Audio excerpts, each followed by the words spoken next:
Swayam Prabha. Digital India. Educated India.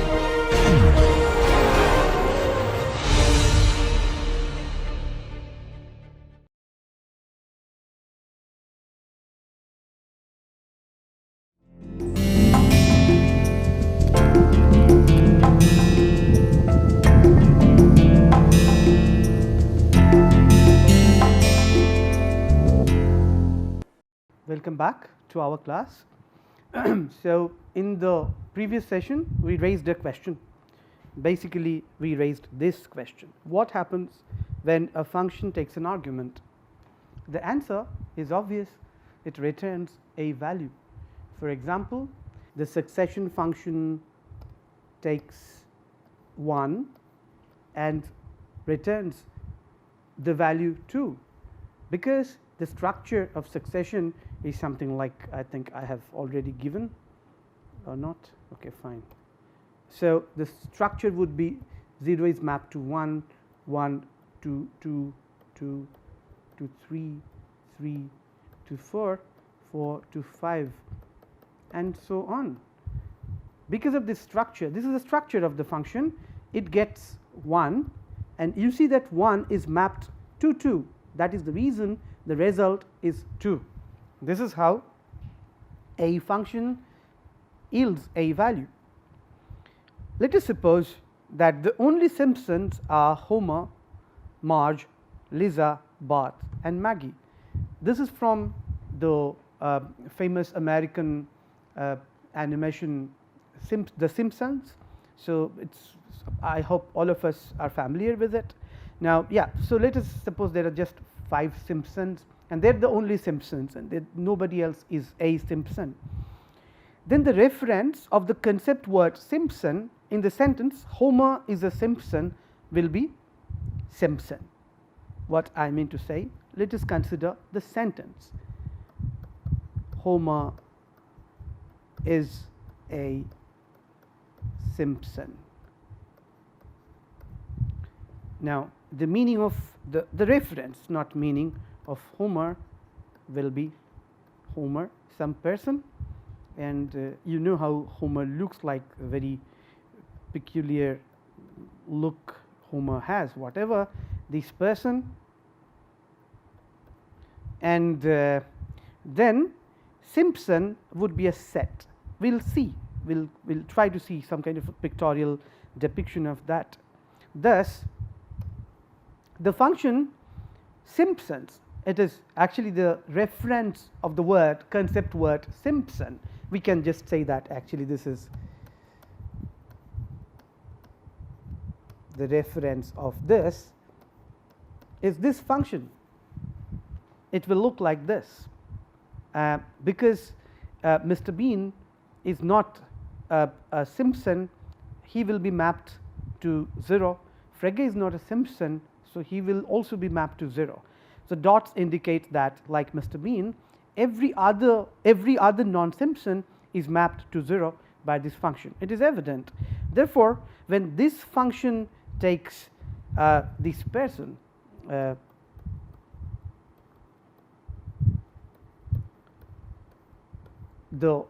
reference of the word Homer as an argument, it yields 1. This is only intuitive. So as we know that succession 4 is 5, because of the internal structure of the succession function, whenever it takes the argument 4, it yields the value 5. So something very similar happens here. Therefore the reference of a declarative sentence is the truth value is a 1 or 0. So a very interesting discussion on this topic is this by D. Lotter, and it was published in Internet Encyclopedia of Philosophy. This is a source. I think you can, if you are interested, you can go to this this link and read about it. Now we go for some pictorial intuition. We know that A belongs to X means that A belongs to the set X. Now one small one small point I want to make. We are not doing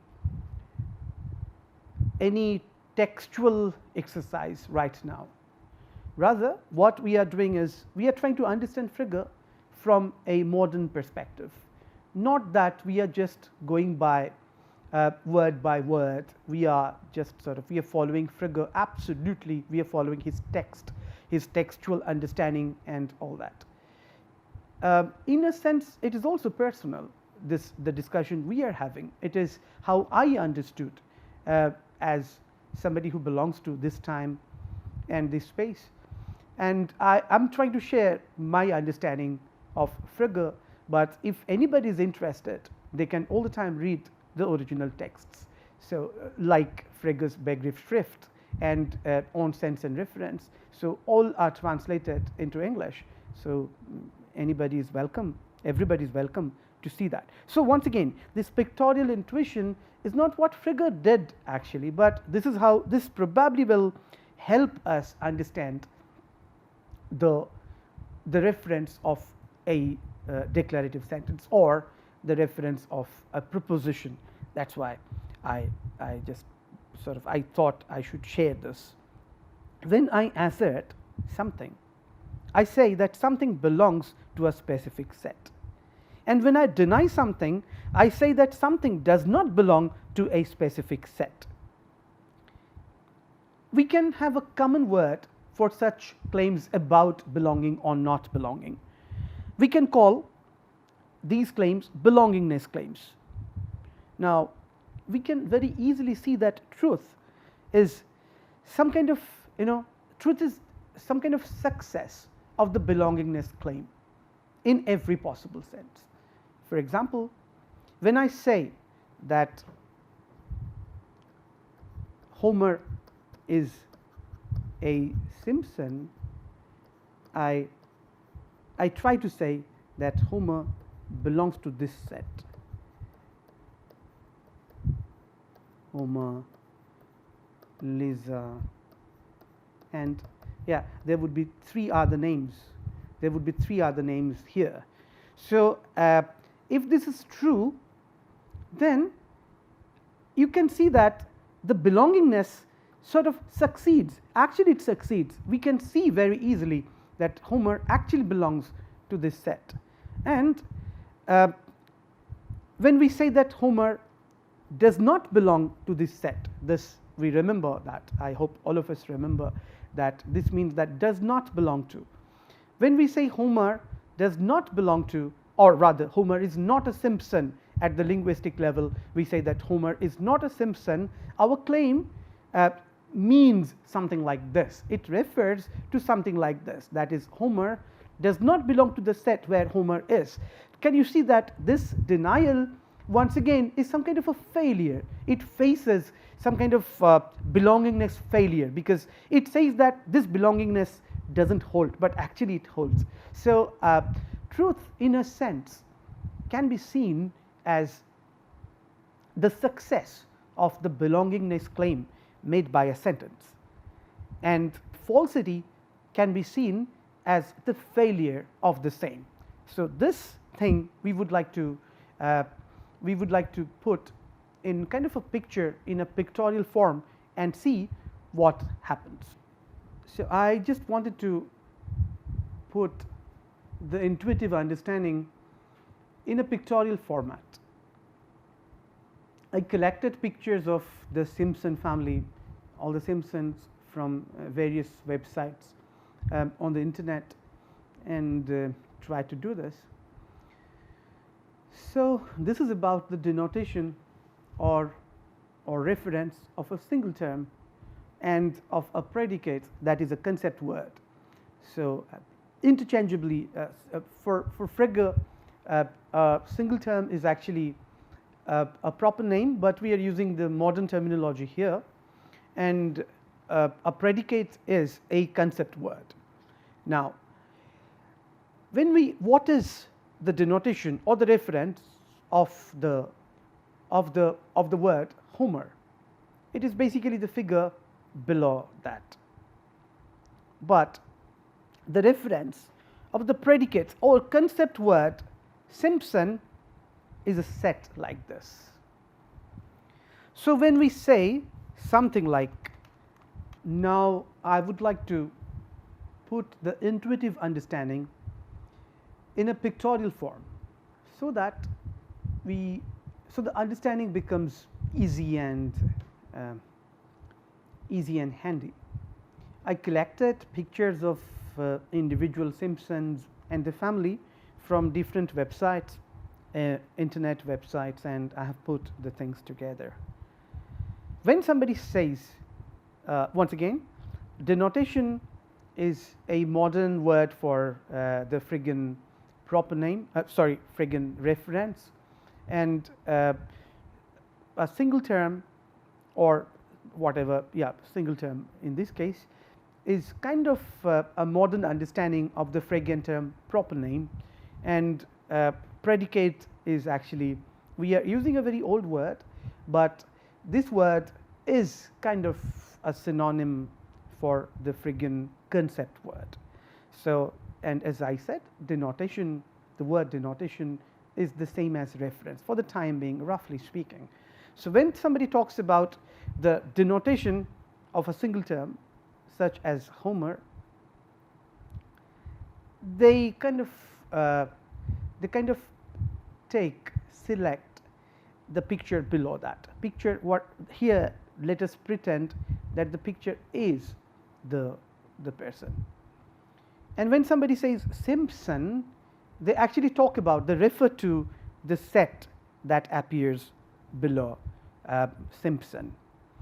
And when somebody says that Homer is a Simpson, somebody talks about a membership.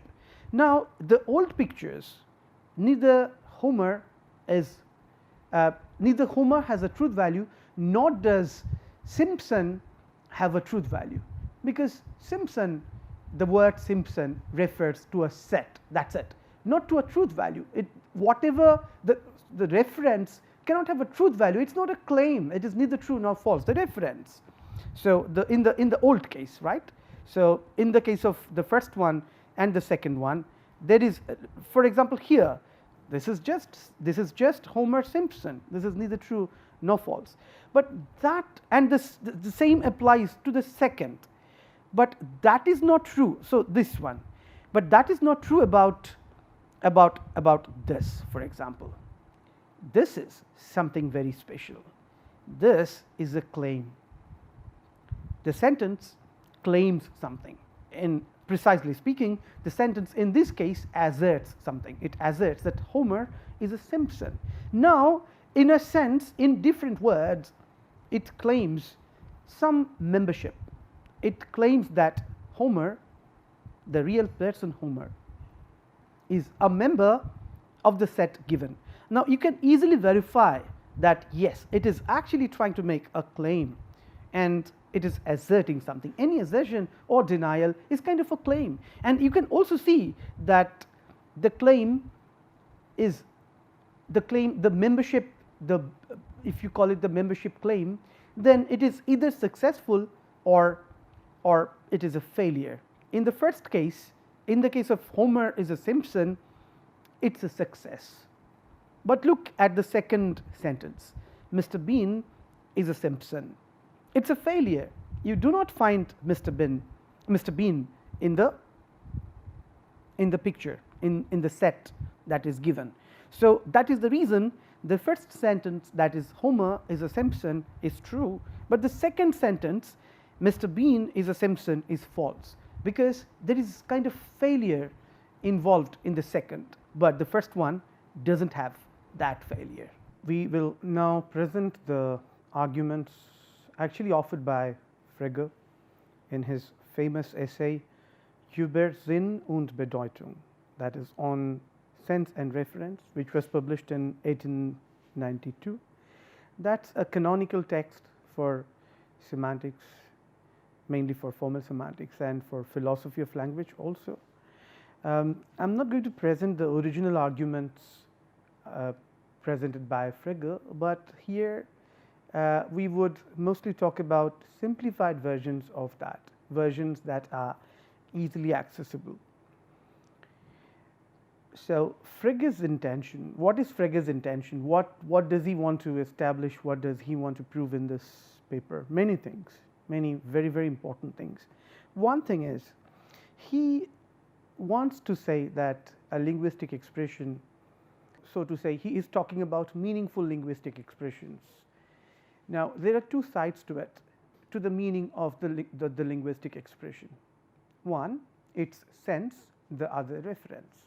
What does he mean by the sense and the reference of a meaningful linguistic expression?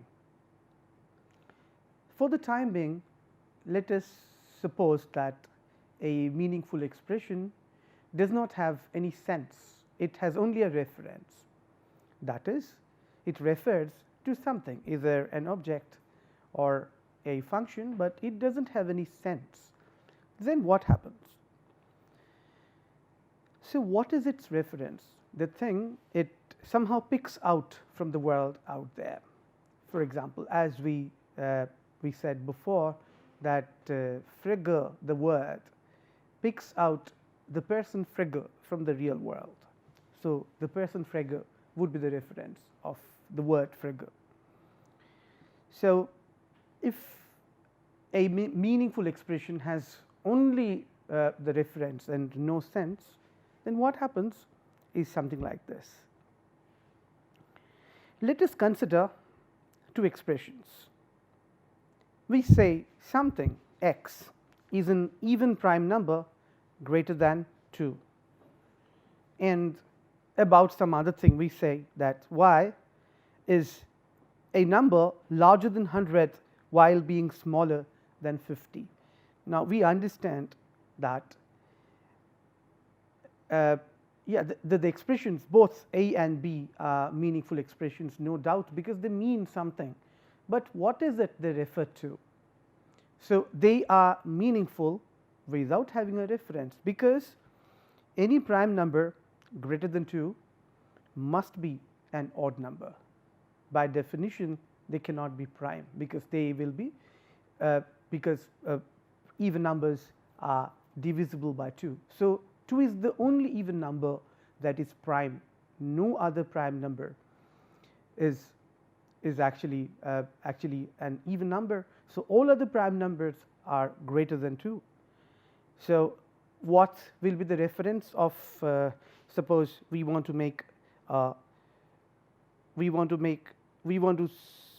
talk about the reference of this expression, it will be the empty set. And what will be the expression of this expression, that is number larger than 100 while being smaller than 0? Once again, it has to be the null set. It is simply because there is no number that is larger than 100, but smaller than 50. So, we can see that if we understand that these two are these two are meaningful expressions, and 2, that means, that implies that they have some meaning element. What is that? We can see that if that is the reference, then there is absolutely no difference, because both actually refer to the null set in this case, but they are different. How do then I account for their difference in meaning, or rather the meaning difference? We need to have another element. We must say that they have another meaning element which somehow differentiates between these two expressions.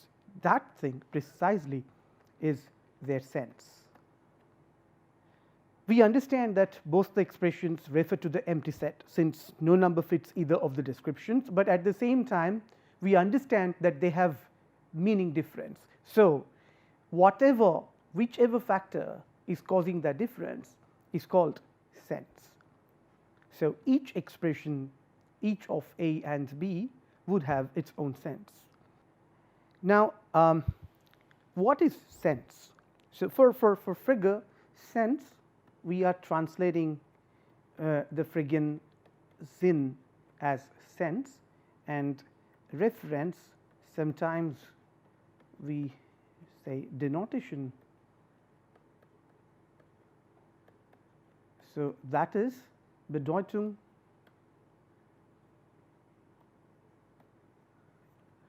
for Frege. Frege understands the sense of an expression as a path, kind of a journey that leads somebody to the reference of that expression. We can understand that, take two expressions, the successor of 99, which is 100, and also we understand the expression the predecessor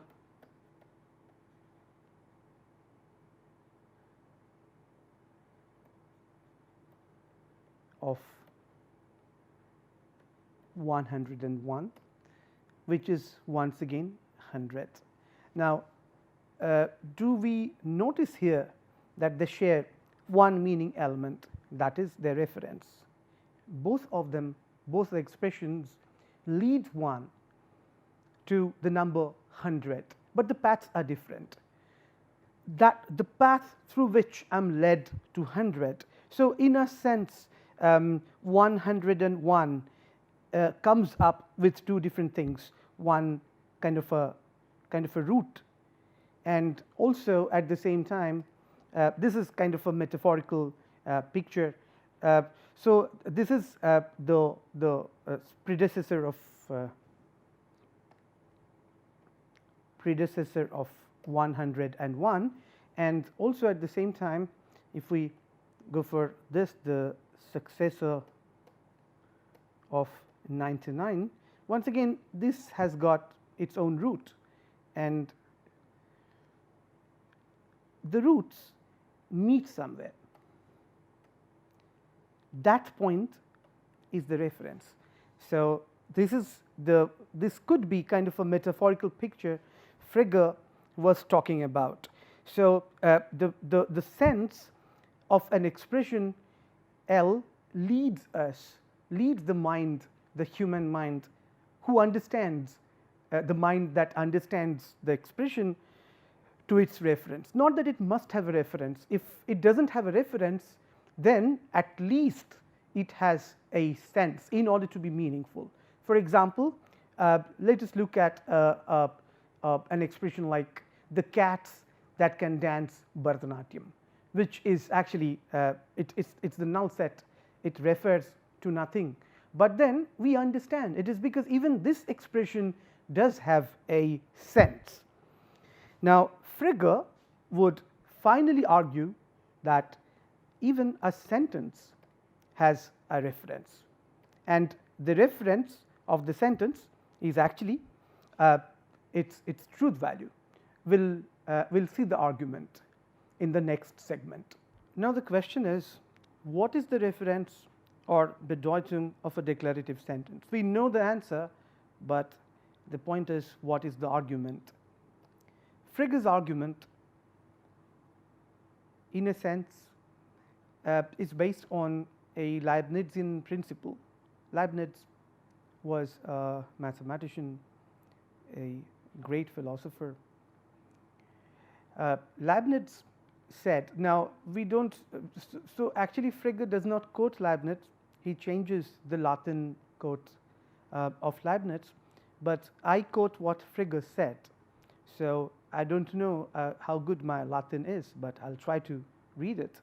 Edem sunt quae sibi mutuo substitui possunt salva veritate.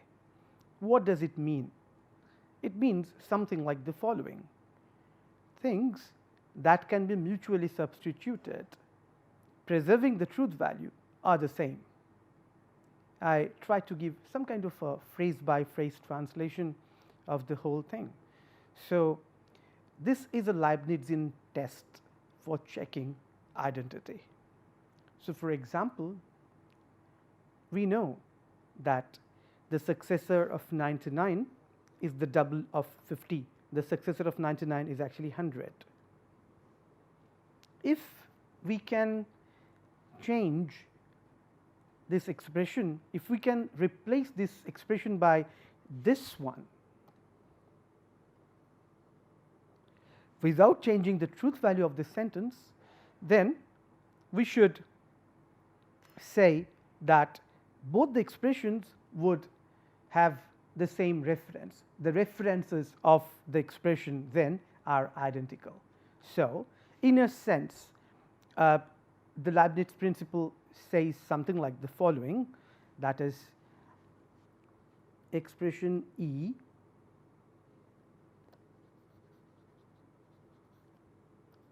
replaced by expression E2. If this happens, even then no change of truth value of the sentence. If this is the case, and vice versa, not just this, even E2 replaced by E1, even then there is no change in the truth value. If that happens, as we can see here, if this happens, then we would say that E1 and E2 actually refer to the same thing. So, if this happens, then we are saying, so basically, so salva veritate, which means no truth value change replacement. So, replacement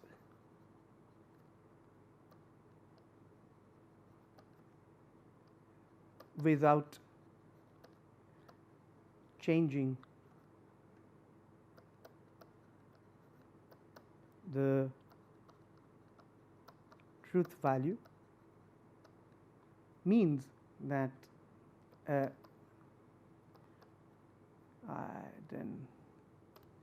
identical means that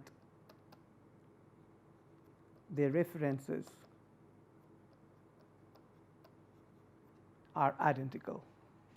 So, because they can be mutually substituted, we must say that then therefore, the successor of 99 and the predecessor of 101 must share their reference. So, this is the Leibniz principle we need in order to understand the Friggen theory about the reference of a declarative sentence or a proposition. Now, we shall see Frigge's arguments on it, the structure of Frigge's argument. We already have discussed the philosophical basis for the argument. Now, we shall discuss the argument and whatever is assumed by the argument. The very argument is, as I said, it depends on Leibniz salva veritate principle. Now, the argument can be represented in general this way. Suppose P is part of the whole W. So, there is a big thing W, and then P is just a part of it, just a part of it. Both P and W share features. They must be made up of common elements and they must be sharing features. Now, the feature, so actually P has multiple features like F1, F2, F3 and so on, and W also has multiple features F1, F2, F3 and so on, and Fn, Fn. Now, the feature x of W that varies with the feature F1 of P must be the feature F1. We need to understand this sentence. The point is, suppose W has like no specific features. I can understand. We can very clearly say that P has specific features like F1, F2, F3 and so on, and W has features like X, Y, Z. I don't understand their specific nature and stuff, but yes, I understand that they are different features. Now, how do I determine? So, and we know that they have shared features. That is agreed upon. We know that yeah, maybe X is F1 or maybe X is F2, but we are confused. We don't know which one is which one. We need to actually determine which feature is, say, f1. We are talking about it.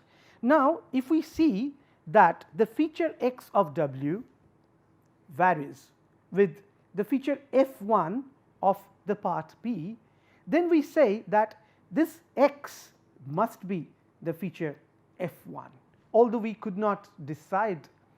But now we know, because when f1 varies, x varies. So, if x of w varies with f1 of p, then we must say that x itself is f1. The feature y of w that remains the same when the feature f2 of p remains the same must be the feature p1. So, that is a different thing. So, we are now trying to say, suppose p1 whatever is a random thing. Suppose it has got a feature p1 now, and this has got a feature z or anything y. Okay, let us assume y. We can see that when I change all other features, but I do not change p1 of p. When I do that, y does not change, y of w does not change. If that is the case, then I sort of decide that w must be f2. So, this is what is assumed by the argument. If a feature of the whole varies with a specific feature f1 of the part, then we say that x is nothing but f1. And if the feature y of w, that is the whole, remains the same when the feature f2 of p remains the same, we say that therefore y is nothing but f2. So, this is the argument sort of implicitly given by Frege, but then we see how it is actually used. We can see this expression: the successor of 99 is the double of 50. Now, let's assume that this sentence definitely it has got both a sense and a reference, right? I do not know which one is which one.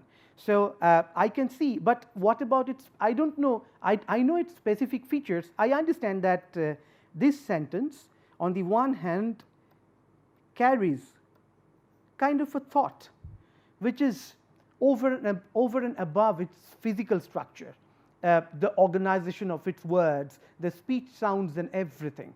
So, there is kind of a thought that is expressed, a complete thought expressed by this sentence. And also we understand that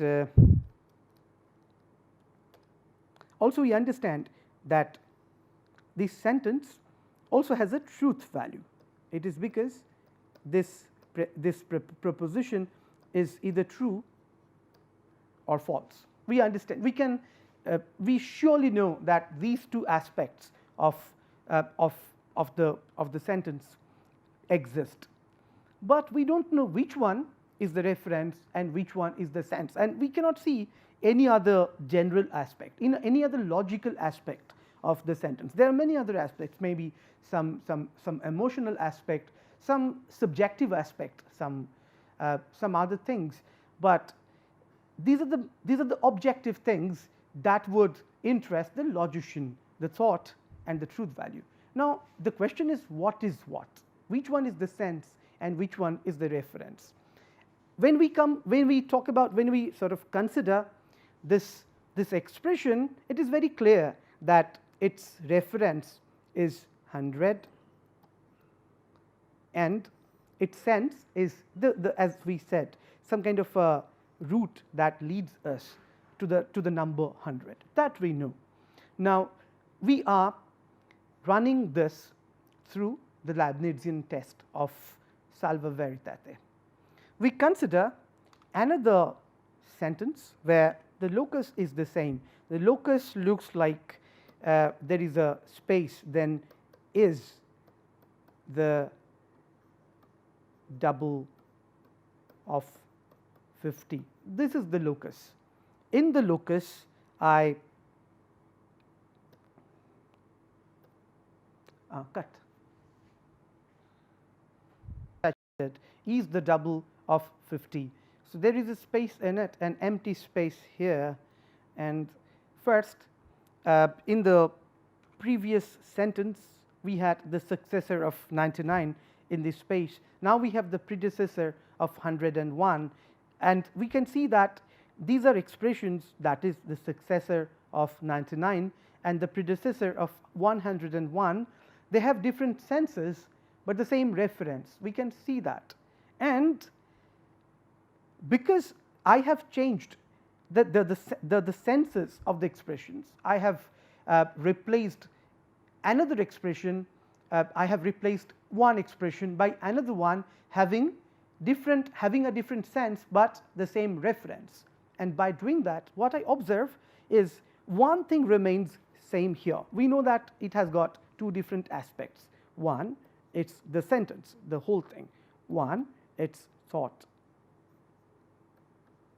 and the other one, its truth value. Now, we can see when the reference remains the same even after the sense changes, we see that what does not change here at the sentence level is the truth value. That is, the truth value is a feature that does not change, is the double of 50. So, there is a space in it, an empty space here, and first in the previous sentence we had the successor of 99 in this space. Now, we have the predecessor of 101, and we can see that these are expressions, that is the successor of 99 and the predecessor of 101. They have different senses, but the same reference, we can see that. And because I have changed the senses of the expressions, I have replaced another expression, I have replaced one expression by another one having a different sense, but the same reference. And by doing that, what I observe is one thing remains same here. We know that it has got two different aspects. One, it's the sentence, the whole thing. One, it's thought, and the other one, its truth value. Now, we can see when the reference remains the same even after the sense changes, we see that what does not change here at the sentence level is the truth value. That is, the truth value is a feature that does not change when the reference of the sentences, of the expressions we substituted, do not change. That is, we replace an expression with a co-referential expression, but that replacement is salva veritate, that is truth value preserving. When that happens, what happens is, what is preserved is the truth value of the sentence. At the sentential level, the truth value is preserved. So, both the sentences are true. The successor of 99 is the double of 100, and the predecessor of 101 is the double of 100. Both are true sentences, and just by changing their thoughts, I do not change the truth value. That somehow means, now you see that the thought of the sentence varies with the senses of the expressions I substituted.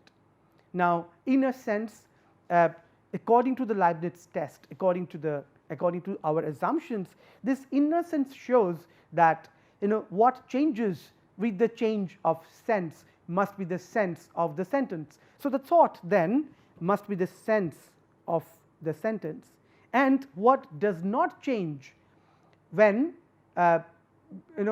when some aspect of the expressions change must be the same thing. So, we can see that the references remain the same, the references of these expressions remain the same. In that case, the truth value of the big sentence does not change. So, then we sort of decide that the reference of the sentence must be its truth value. So this is so the thought of the sentence, what it conveys at an abstract level, it's not about just the sentence. Every sentence conveys some kind of a thought, must be that its sense, and its truth value must be its reference. So this is one argument given by Frege. There is another argument, and also we can see that when we change the expression, we replace the previous expression, that is the predecessor of 101 is the double of 50. When we change that with the non-coreferential expression, that is the successor of 98, which so you can see that the reference of this is actually 99. So it is non-coreferential. It does not share its reference with the previous expression, which was the predecessor of 101. They are different, they have different references. So we can see that they are not the same.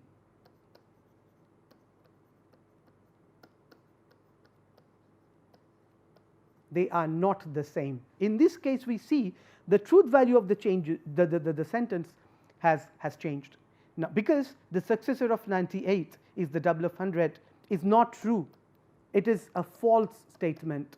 Therefore, that is another test, that is rather another side of the test, which somehow shows that definitely when I change the reference of a part, the truth value of the sentence changes. So that in a sense tells me, therefore, the truth value of the sentence must be its reference.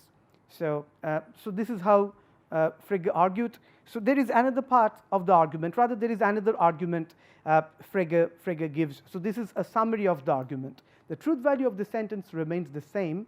I have changed the sense without changing the reference of a part of the sentence. The sense of the sentence has changed. The reference has not. Therefore, the reference of a sentence is its truth value. This is how the entire argument looks like when it is put in an order. Now, argument 2. What is the reference of a linguistic expression? We definitely seek something. If somebody says something seriously, not in a different manner. So, for example, I tell you a story. You know that I tell you a story. Then you don't do it. But when I tell you something seriously, when I talk to you in a serious manner, I'm not just telling a story. I'm trying to communicate something.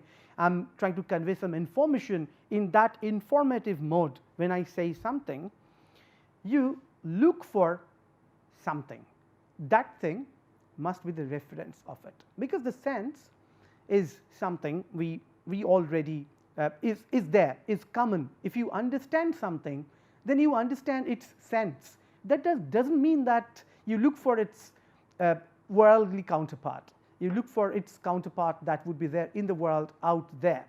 But when somebody says something seriously, whatever is sought in the reality is the reference of that. We just assume this, and the assumption looks perfect. Then suppose this man, this guy is the speaker and this guy is the hearer, and so this guy, the speaker, says Homer, and then the hearer's mind somehow picks out this thing, this element, you call it an object, which is actually the person Homer, and also assume that Simpsons are all real, they're real characters, they're not part of any story, or they're not any animation or anything. So then, assuming that when the speaker says Homer, the hearer sort of looks for this person, or somehow picks out this person from the reality. And then when the speaker says is a Simpson, once again the hearer's mind would pick out a set, something like this. It's a set. It is not one individual. It's a set, or it could be a function. It could be just a function, which I did not give here. Writing a function is way more difficult than writing a set. So I'm just using the set talk here. So is a Simpson, the moment is a Simpson is said, this is sought, this thing is sought in the reality. Now, what happens when somebody says Homer is a Simpson? This is a sentence. What is now sought in the reality is something like this. Is it the case that Homer belongs to the set of Simpsons? Isn't it? So that means what is actually sought here is the truth value of it. Is it true? That is the claim true or not? So its truth, as I said, is kind of a success of its membership claim, and its falsity is the failure of its membership claim. We can in this case see that, well, the hearer can somehow see that there is success. So the claim is successful. In that case, it is true. So the membership claim, what I mean by claim is the membership claim made by the speaker here is sort of true because, yes, I can see the membership. So what I look for in the world is the correspondence between any fact and whatever has been said. Now, the correspondence is the truth value of it. Rather, to be more precise, the correspondence is the truth value, is the true, and the non-correspondence is the false. So that means correspondence is 1 and non-correspondence is 0. So then, if this is what we are looking for, then this must be, that is the truth value. We are looking for the truth value of the sentence. If that is the case, then the truth value must be its reference, because we look for the reference when, so we reach out to the world when somebody says something in an informative mode. But if you go for the storytelling mode, it is different. We are happy just with the thought of it, just with the sense of something somebody says. We never go, we never even think that their references have to be picked out from the reality. We do not even look for their referential counterparts in the world. The moment I tell you that I am going to tell you a story, you stop doing that. But when I convey some information, when I tell you something, seriously, you do this seeking job, and that somehow shows that so when you said, once again, to be very sort of brief, whenever somebody says Homer, I look for this person in the world, and whenever somebody says he's a Simpson, I look for this set in the world, and these are references. By extension, then, what I look for, that is, I look for the truth value of it, then must be a reference by the extension of the same argument, that whatever I look for in the world, whatever I reach out, whatever I reach out for is the reference. Then, because I reach out for the truth value of a sentence when I hear it, the truth value must be its reference.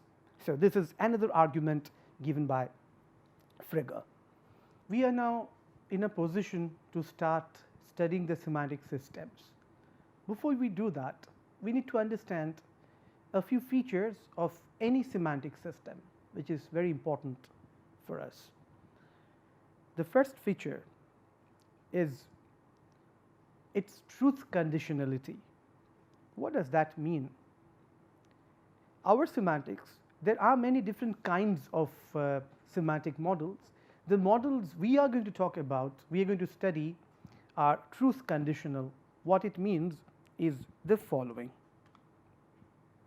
We assume, so this is from Introduction to Montague Semantics, which is going to be our textbook for the next sessions.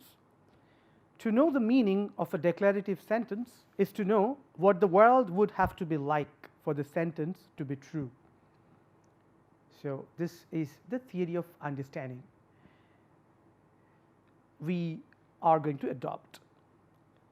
Now, what is meant by a truth condition? Truth conditions of a declarative sentence S are the conditions under which S could be true. Now, remember, we are not saying that the sentence will be true. We are saying that under these conditions, that is, if these conditions are fulfilled, then this sentence S would be true, not that it is true. So, how does it help us understand any semantic model? It helps this way. Consider this sentence. This is in Latin. Amicus Platon sed magis amica veritas. It means, do you understand what it means? Perhaps no. Perhaps some of us understand it. Some of us do not. Those who do not must notice something here. That is, they don't know how this sentence could be true. And those who understand this sentence would also notice that they know that they don't know whether the sentence is true or not, but at least they know one thing, that is, they know the conditions under which it could be true. This is very important for us. Now, for your information, this sentence is attributed to Aristotle, and it means that Plato is dear to me, but still dearer is the truth, veritas. Amica means dear, magis amica is dearer, veritas the truth. Although amicus Platon, Plato is dear to me, yes. This Aristotle said before he left Plato's academia. He had some kind of conflict with Plato, and he left Plato's academia. Before leaving the institute, he said this. He wanted to say that he was leaving the institute, he was quitting for the sake of truth, because truth was very dear to him, even dearer than his own teacher Plato. We now consider another sentence. Once again, we assume that this person is actually talking seriously to this person. So, this person is the speaker and this person the hearer. Now, this person says, the speaker says, Homer is in his home, and all of us understood this sentence. What is meant by our understanding?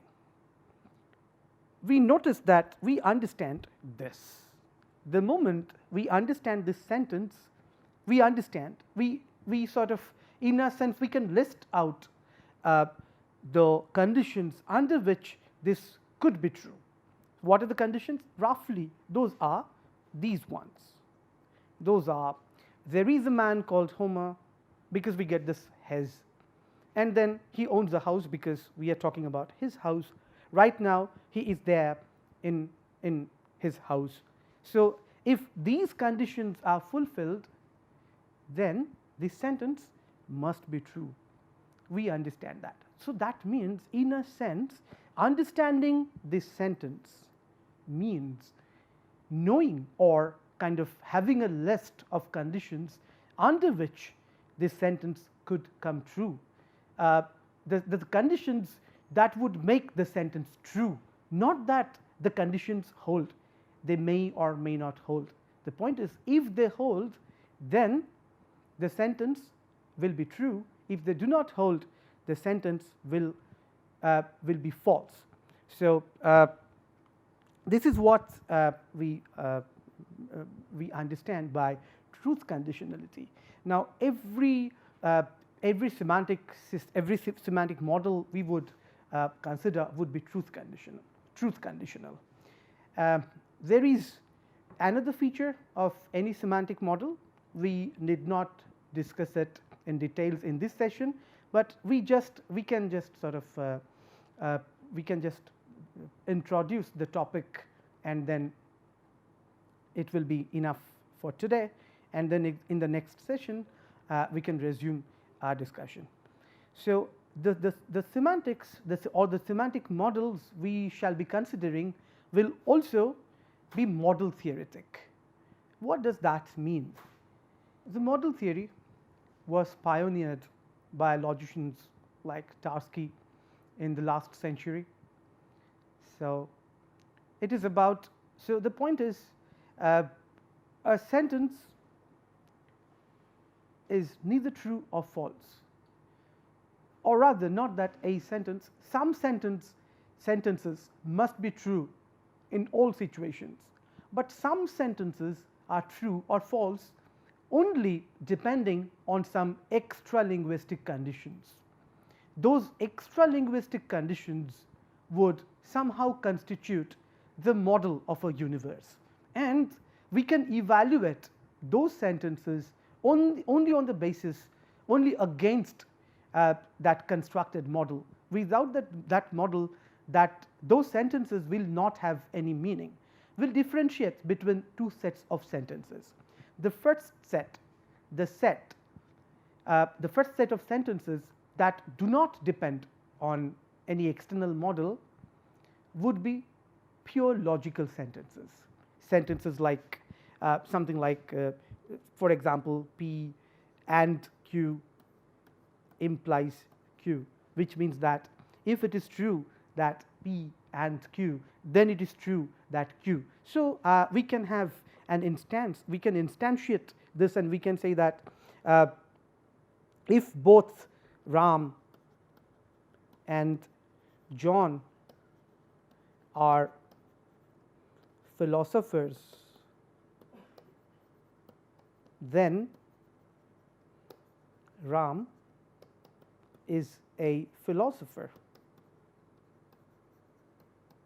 Now, these sentences, now we do not need any model, we do not need any actual Ram or John or philosophers to justify this sentence. This sentence will be true anyway. On the other hand, there are sentences of a different type. For example, just take Ram is a philosopher. How do I know whether this sentence, Ram is a philosopher, is true or not? There is, I do not know how to evaluate this sentence, although I understand its sense, the thought conveyed by this sentence. I do not know its truth value. In order to evaluate its truth value, I need a model against which it will either be true or false. We need to construct that model. Sentences of this site